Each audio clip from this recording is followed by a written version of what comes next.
झाले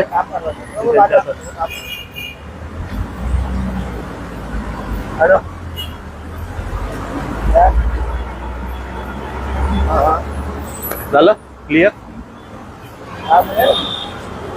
अमित साहेब या मनापासून आपला धन्यवाद. आपण एक खूप चांगली प्रेरणा